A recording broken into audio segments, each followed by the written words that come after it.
अंतागढ़ से हमारे साथ हमारे सहयोगी जावेद खान जुड़ चुके हैं। जावेद जी, आपसे पूछना चाहेंगे, अंतागढ़ में धर्मांतरित शव दफन को लेकर के जो विवाद है वो रुकने का नाम नहीं ले रहा है। सरपंच के पिता के निधन के बाद दो समुदाय के बीच जो है हिंसक झड़प हुई, जिसमें पुलिस भी घायल हुए हैं। इस पर जांच का स्तर कहां तक पहुंचा और क्या कुछ इस पर अपडेट है? चलिए बता दें, ये मामला पिछले 3 दिनों 4 दिनों से चल रहा है लगातार, जो कि रुकने का नाम नहीं ले रहा है।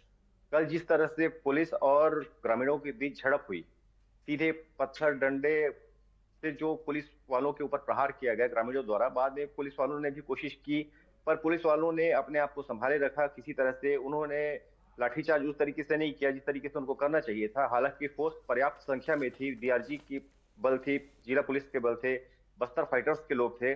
हालांकि कल जो शव दफन कर का मामला था वो खत्म हो चुका था, क्योंकि प्रशासनिक अमले के सामने से वहां से जो दफन शव था उसको निकाल करके कहीं और ले जाया गया। ईसाई समाज वाले ने उस चीज का विरोध नहीं किया। उसके बाद जब शव ले जाया गया, उसके बाद जब भीड़ जो गुसाई भीड़ थी, क्योंकि एक रोज पहले दोनों ईसाई समुदाय और आदिवासी समुदाय के बीच में मारपीट की घटना हुई थी, उससे गुस्साए ग्रामीण जो थे वो बहुत बड़ी संख्या में वहां पे जमा थे। उन्होंने रुख किया चर्च की ओर। पहले एक चर्च को तोड़ा, फिर दूसरे चर्च को, फिर तीसरे चर्च को। हम वहां पे मौजूद थे। पुलिस लोगों को समझाती रही, फोर्स लोगों को समझाती रही, ग्रामीणों को समझाती रही, मगर इतने आक्रोशित ग्रामीण जितने मात्र संख्या में थे उन्होंने पुलिस पे ही हमला कर दिया। बाद में ये नौबत आ गई कि पुलिस वालों को ही बचकर भागना पड़ा।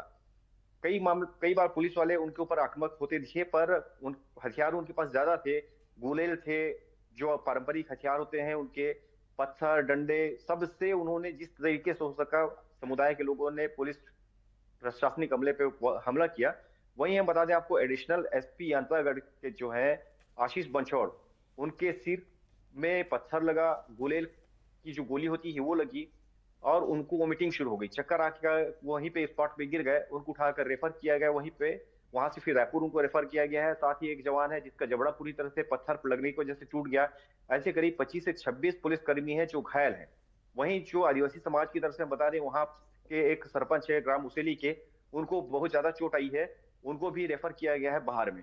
तो आदिवासी समाज की तरफ से हालांकि 8-10 लोग घायल हुए हैं, पर अगर नुकसान की बात करें तो पुलिस प्रशासन वाले जो थे उनको ज्यादा नुकसान हुआ है।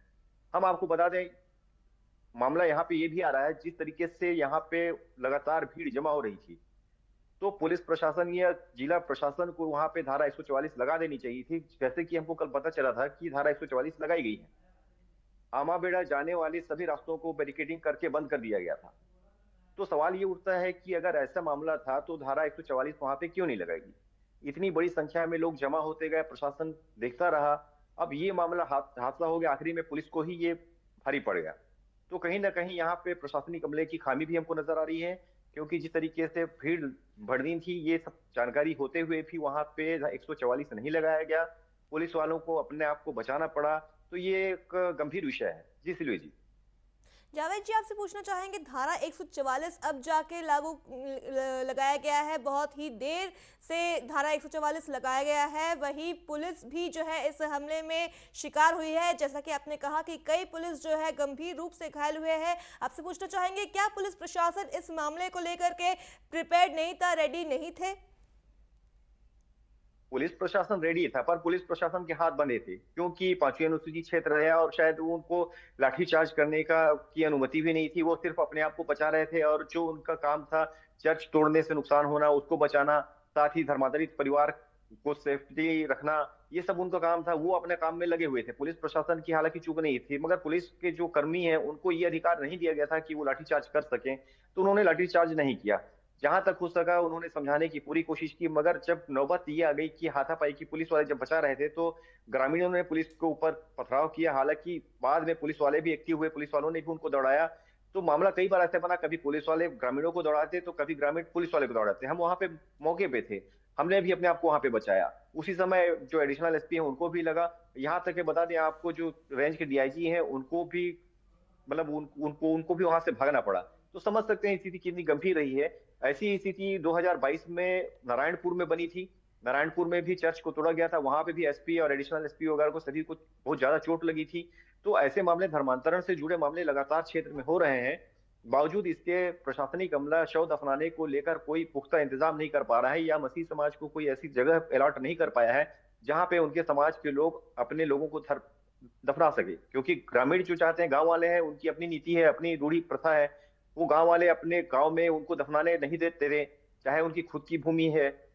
बावजूद इसके प्रशासनिक अमले द्वारा उनके ईसाई समाज के लिए कब्रिस्तान की व्यवस्था नहीं करना कहीं ना कहीं एक सवाल या निशान खड़ा करता है। जी सिल्वे। जावेद जी, आपसे पूछना चाहेंगे, शांति व्यवस्था बहाल करने के लिए अभी प्रशासन क्या रुख अपना रहा है? जी, अभी तो वहां पे शांति व्यवस्था के लिए पूरी पुलिस फोर्स और बढ़ा दी गई है।